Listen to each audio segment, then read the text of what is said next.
Welcome to Religion in the American Experience, a podcast that explores how religion has shaped America and how America has shaped religion, which can help us as we wrestle with complex questions of American governance and purpose in the 21st century. Here's your host, Chris Stevenson. Hello, and welcome to another episode of Religion in the American Experience, the podcast that equips listeners to be more effective stewards of religion's beneficial role in the American experiment in self-government. Today, we are going to explore the connection between religion and jazz music, specifically African American liturgical jazz in the 1960s. Our guest is Deanna Witkowski. Deanna Witkowski completed her PhD in jazz studies at the University of Pittsburgh in 2024 and is the author of Mary Lou Williams, Music for the Soul. By the way, Mary Lou Williams, for those of you who don't know, is one of the greatest jazz pianists, composers, and arrangers of all time, at least according to my research, and Deanna can correct me if I'm wrong there.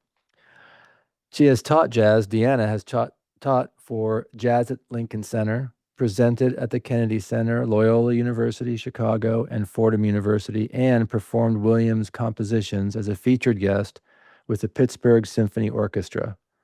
Deanna is currently writing her second book based on her doctoral dissertation, Jazz in the Pews, Experiments in Sunday Worship in the 1960s. Deanna, thank you so much for being with us. Thank you so much, Chris. It's a pleasure to be here. So let's get right into it. First, Deanna, would you tell us about your work, especially in sacred jazz, and how that connection between sacred music and jazz came about? Sure. Well, back when I was in undergrad a million years ago in the early 90s, I started composing a lot. And often those situations were for churches. And that's when I had just started getting into jazz, was in college. So when I graduated, the first church I attended in Chicago at the time was called LaSalle Street Church. And my first Sunday I was there, they were having a guest jazz group playing more what we would call traditional jazz, like New Orleans jazz. And I noticed that people really enjoyed the music who were sitting in the pews, the congregation, but nobody was singing anything except for when the saints go marching in. And so I thought there's got to be a way that we could bring this together. So I introduced myself to one of the pastors, and that ended up being the church I attended. And I started doing jazz services for them several times a year. And really kind of that outgrowth of that was moving to New York City in the late 90s and working for an Episcopal church that wanted a music director who was a composer and played a lot of different styles. So I led the gospel choir, I played with classical vocalists and instrumentalists. And since my background was partially in jazz, it's just sort of natural that for me, the music that I wrote was very, at least jazz influenced for the congregation. So I wrote a couple of jazz masses. And essentially, when I found out about Mary Lou Williams writing liturgical music, I was like, wow, there's other people who've done this who are jazz musicians. So really for me, it came from writing music on my own first, like in specific communities. Okay. And so the church where you went as I think an undergrad, and started, I guess, correct me if I'm wrong here, but you did go to a church as an undergrad and experience sort of this jazz in the church. Is that right? It was really right after graduation. Right after graduation. Yeah. Okay. And what Yeah. church? What type of church was it? Catholic, Episcopal? It was actually a non-denominational church. It's still there, the South Street Church. It's a church that really tries to draw from a lot of different traditions and has a Okay. big social justice element. Got it. Okay. So yeah, it wasn't Catholic. I had been going to an Episcopal church previously to Okay. that. Yeah. Okay. As someone who, as I told you before we started the interview, I really like big band jazz, and I had never connected jazz with the sacred or jazz with music in church. So this is really interesting. It seems like people knew about this when you were attending that Episcopal church in New York and started doing. So it wasn't foreign to them. Is that accurate? Jazz and. I don't know that I would even go say that. Okay, so maybe it was somewhat foreign. So So the church I first worked at, because when I moved to New York City in 1997, I moved with a full-time Episcopal church music position. Okay. And this was a church that really valued and still values, I think, the arts. And I thought it was quite unusual that a church would be advertising not just for a music director to like program the music and lead the choir, but they wanted a composer. Right. And for me, part of my background was in jazz. So it wasn't like I sat down and said, let me write a congregational psalm setting, like a congregational responsorial refrain and have it be jazz. I mean, it's sort of a descriptor, and sometimes that describes perhaps the harmony even more than the rhythmic feel in Okay. some of what I'm doing. But it was just naturally came out of my own background. And then it was while I was there at that church in New York at All Angels Episcopal Church, that the first biography of Mary Lou Williams had come out, called Morning Glory by Linda Dahl. And I started reading that, and then sort of 2/3 of the way through the book in Mary Lou's life story, 2/3 of the way through her life, she had a religious conversion to Catholicism. And uh, after that point, she did write more sacred and liturgical work. So I found she had written 3 jazz masses, and I had just written my first jazz mass for this Okay. particular church. So, yeah, it was sort of like starting to find other people really just through my own research and reading. And then there's other people in New York too. Ike Sturm is another great jazz musician. He's a bassist. He used to be the music director at St. Peter's Church, Lutheran Church, which has had a jazz vesper since the mid 60s. Okay. And Okay. so, there are definitely pockets of people that I keep finding more and more over the years who are creating or arranging or composing sacred jazz music for communal worship settings. Okay. Fascinating. All right. Well, let's move into some of the specifics here. Can you briefly describe? So we need a little background here. Briefly describe for us, our listeners, post-Vatican II American Catholicism and how this relates to liturgical jazz music, because I think there is a connection. I read in some of your work. Sure, sure. Well, if we're thinking in general, post-Vatican II, one of the first documents to come out of the Second Vatican Council had to do with liturgy.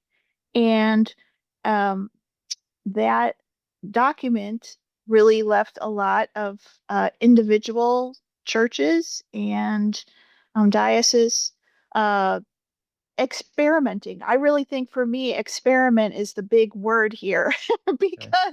because there was this directive that said, okay, now we can have masses be celebrated in the vernacular of the place where the worship is taking place. So that would be Okay. English for many US churches rather than Latin. So if you think about music just in several different contexts, one, if you just think of actual text, all of a sudden, if you're going to have English text, well, what music are we going to sing with this text? Two, if we're talking about vernacular in terms of musical vernacular or what's sort of bubbling up from a community, it might not necessarily all be Gregorian chant or so there were Right. communities that were trying to be more reflective of the people in the pews. But again, it's really for a few years, it's for me this a very interesting period of history because not all the text was necessarily prescribed yet that was to be set. So there we have liturgists, in quotes, I would even say, who are adding text to the mass that you would never hear now. We're also we see a lot of folk masses, and a lot of people think of that. They think post Vatican II, a lot of American Catholic churches having folk masses, but there were also some churches that were experimenting with other styles of music, including jazz. Okay. Okay. Perfect. That's helpful. Now let's move to also around this same time, I believe, correct me if I'm wrong here, the Black Catholic movement. Can you explain to our listeners what the Black Catholic movement was? Sure, I will do my best, and there's other people who can describe this better than I can. Um, but also in the late 60s, so I feel like the Catholic Church was a little late in issuing some statements about racism in the US Okay. in 1958. We have this one document that comes out. I believe it's called Racism and the Christian Conscience. I may not be getting that exactly right, but that was actually after other Protestant denominational bodies Right. were actually, making written and verbal statements. Um, and in the Catholic Church, there were a group of bishops that convened, Black bishops in Detroit, and formed the first Black Catholic organization of bishops that issued a statement that one of the first sentences in the statement basically said that the American church, that racism was really alive and well. And so there was a sense among many Catholic churches, especially Black Catholic churches, thinking about how do we, at least my expertise is more in liturgy and music. Right. How do we create, because we have this period of time now where we can experiment, how do we create new music, new liturgical forms that are, um, uh, perhaps endemic is not the right word, but I just keep thinking more reflective, more Afrocentric, and again, more looking at who is in our communities. So that was certainly the case in one of the churches that I have written about that I know we're going to talk about Yes. today. Yes, we will. So before we get to that, one more question, and you may have started to answer it, but maybe there's more here. How did the civil rights and Black Power movements, in particular, influence what is called jazz in the pews or jazz vespers? So which are just different Mhm. terms for, right, liturgical jazz. Well, sort of. Sort Yeah. of. Okay, tell us more. So, Jazz Vespers, actually, the first recorded version of Jazz Vespers that I've been able to find was, I believe, in 1954. There was an album called Jazz at Vespers. And it, again, I think in the simplest form, because lots of times people say to me, oh, you do Jazz Vespers, what is that or whatever? I just think of Vespers as evening prayer. So it's Okay. a service, and this is, again, this crosses from not just Catholic churches. In Right. fact, more Protestant churches. And there's different forms of evening prayer. There's Compline, there's evensong in the Episcopal Church. But I just think of evening prayer, a service at evening. It does not have the Eucharist, and there's a lot of texts that have to deal with light and darkness. It's Okay. often has become, especially because of, for instance, this church, St. Peter's Lutheran Church in New York, in the East 50s, that started a jazz vespers around 1965, 1966. They started this evening jazz service where they started inviting jazz musicians in to, in some cases, like Eddie Bonamere, who we'll talk about, but others, Eddie Bonamere wrote music for them, but other musicians just came and played music that was not necessarily, quote, sacred in terms of having text. Right. um, right. So you kind of have a mixture, but some of these churches, like especially St. Peter's, was really um, trying to be very ecumenical. And I really believe that that is part of what comes out of this period of time. Um, so we have both. We have the Black Catholic movement thinking about having worship be more Afrocentric. Then we have churches like St. Peter's that are really trying to be almost, I mean, not interfaith perhaps, but they certainly did do interfaith concerts, things where they're opening the doors as wide as they can. And also in the case of this one Black Catholic church in Harlem, it's St. Thomas the Apostle that had a jazz ministry in the 60s for 4 years. Their new parish priest in 1967, Father Kevin Kelly, he really was influenced by um, a lot of the civil rights at the time. There were a lot of uh, religious sisters, so women religious and vowed religious, and priests who kind of saw their vocation as being uh, going into communities and learning from those communities and creating with those communities worship experiences that were more reflective just of what the people there, rather than saying, this is what we're doing and you're going to do it. It was more Right. involving everyone in the community. Okay. And this 1954 Jazz in the Vespers that you found and listened to, maybe one of the earliest, what motivated that exactly? Do you know? This was in the middle of this was, during the beginning of the civil rights movement. But I don't know if that had any effect because, Right. Right. I honestly have to go back and look at that recording okay. to remember. I'm Okay. pretty sure it was at an Episcopal church in the South, and I'm Okay. don't remember the name of the priest right now who Okay. started that.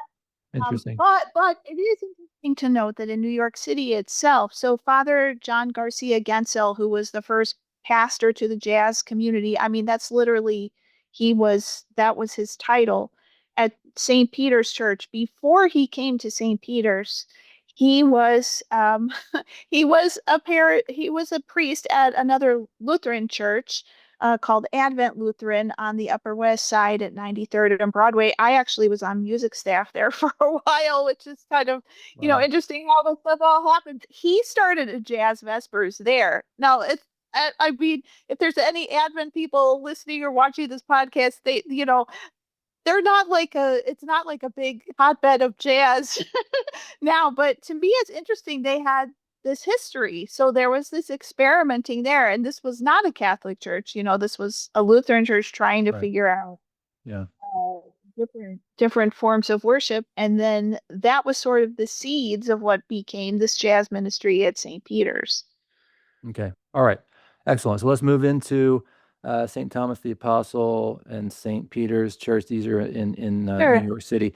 So two prominent historical figures in this story that we've been talking about, African-American liturgical jazz, are Eddie Bonamere and Mary Lou Williams, and you're an expert on both.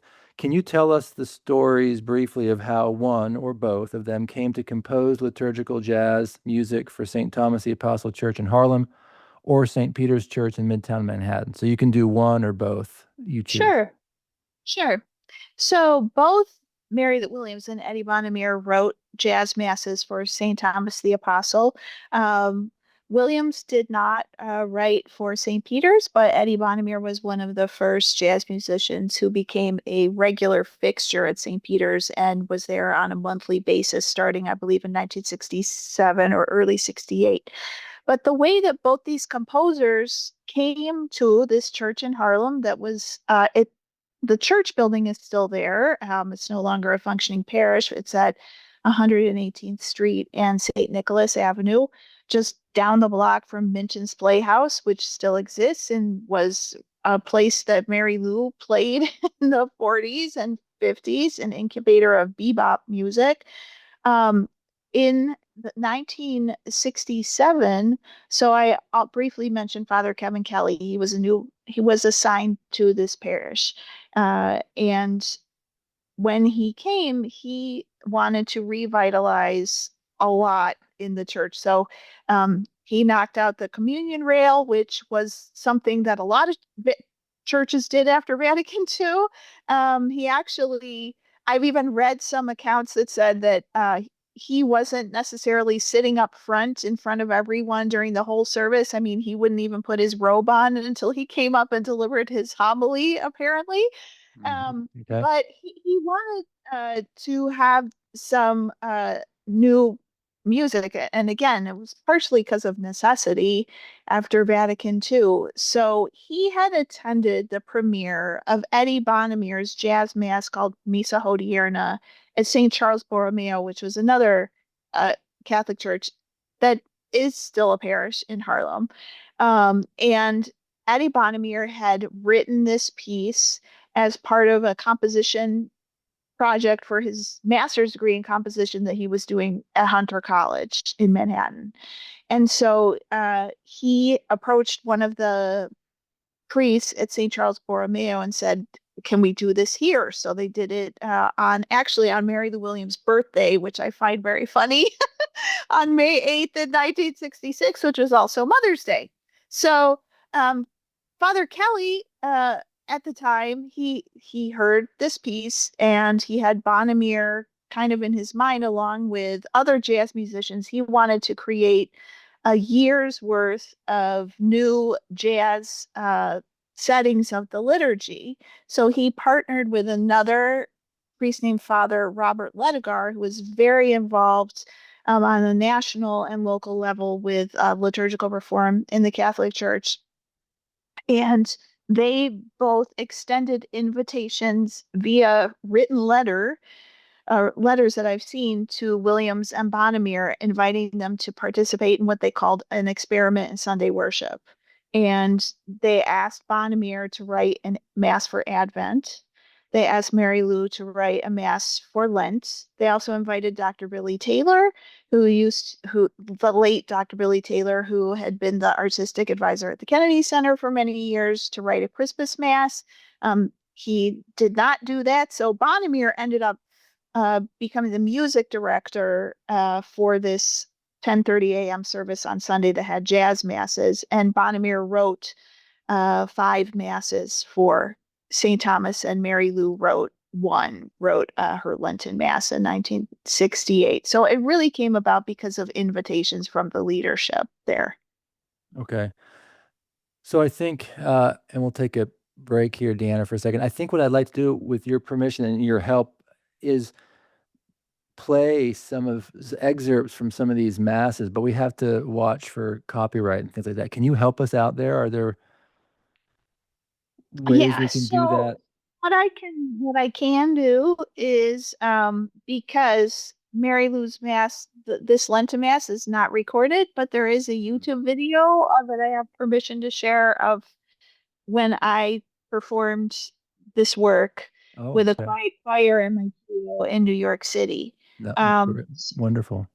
Either audio or share video from that. And then one, I mean, that's the thing that's hard about this stuff is a lot of it doesn't exist except in like documents of just scores in the archives of these composers.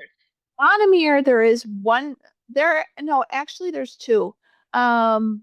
There's 2 recordings that are both out of print, but I know that they are available on YouTube. So I can share those links with you for sure. Can we share those? Mm-hmm. Okay. Yeah. Okay.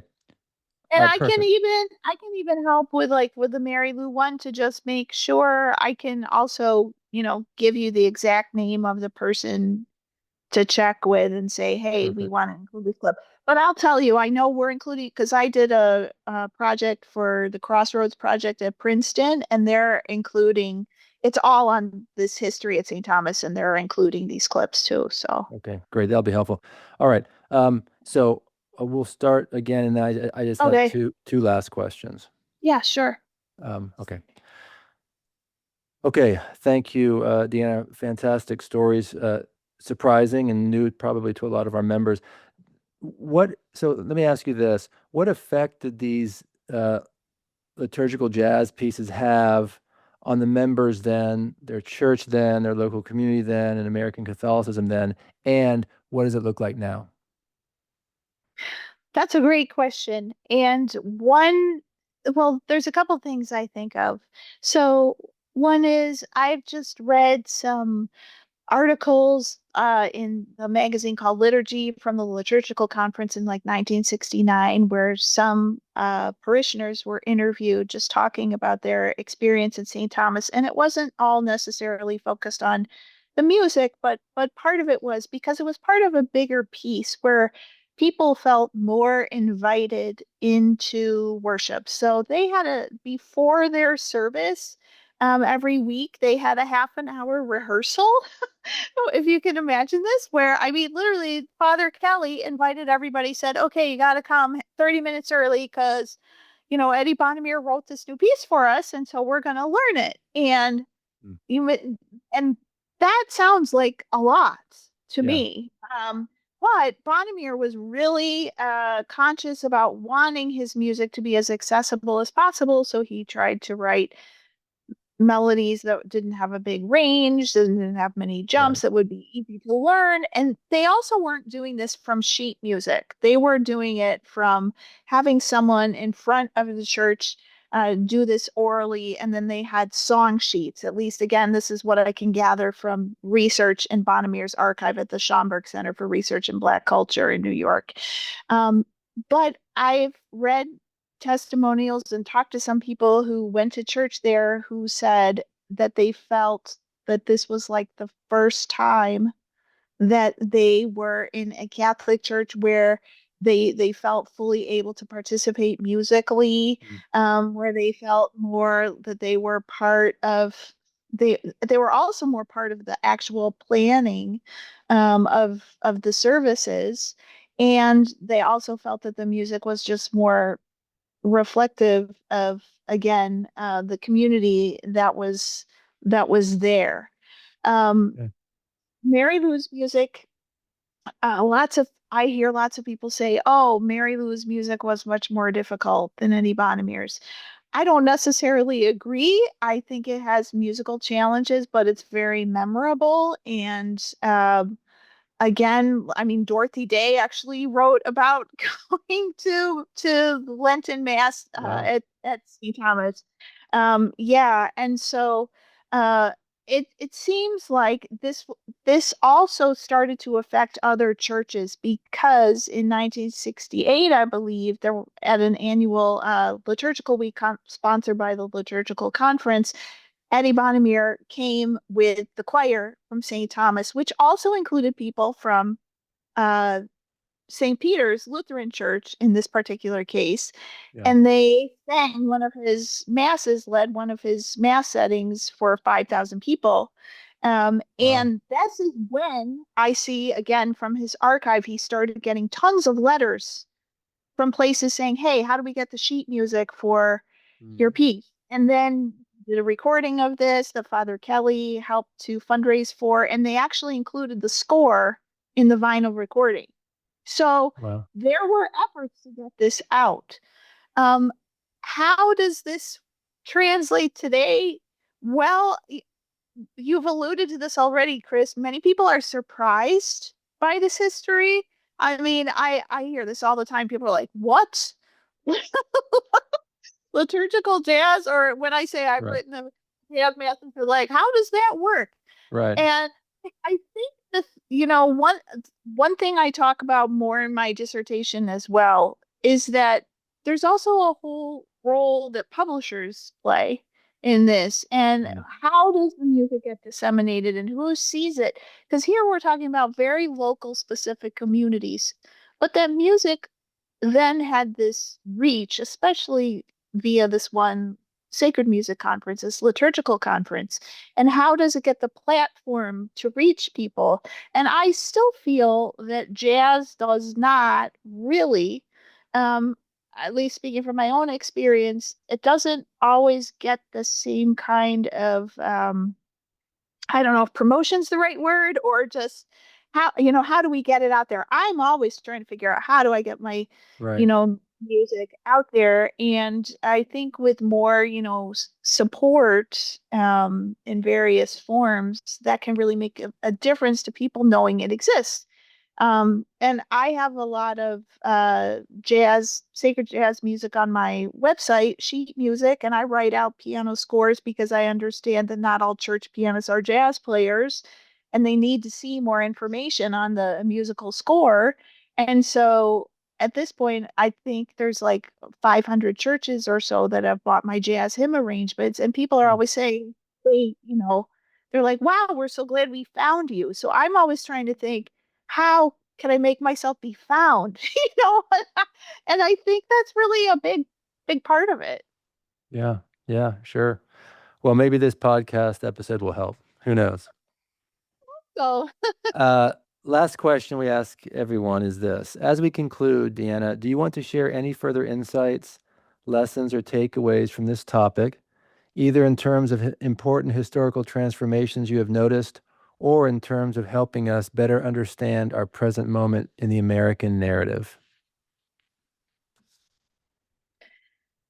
one thing I think is so important that gets lost, at least in my fields, in jazz or talking about jazz history, is we really need to center communities that don't, where music is part of the community, but it's not maybe the main thing.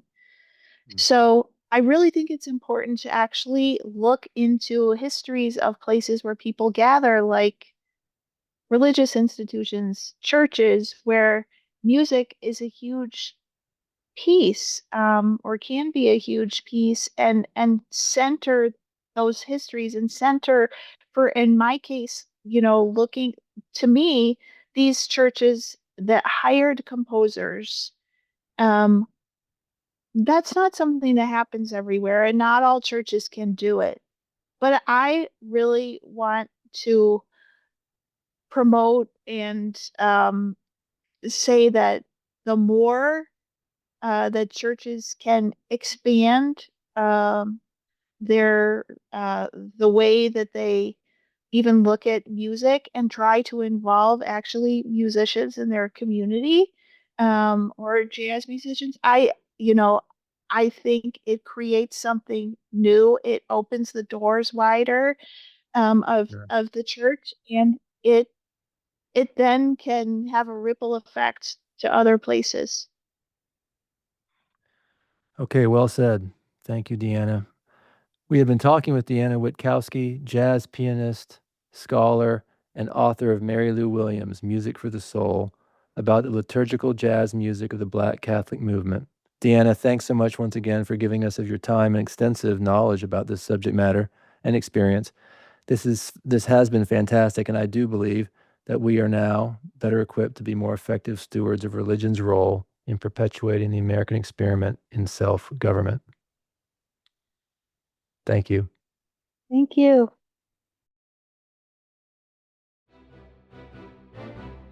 Religion in the American Experience is produced by the private Digital First National Museum of American Religion. Scholarly support is provided by Dr. Lauren Turek, and audio and video assistance by Dr. Randall Stevens. The music was composed by Evan Chamberlain.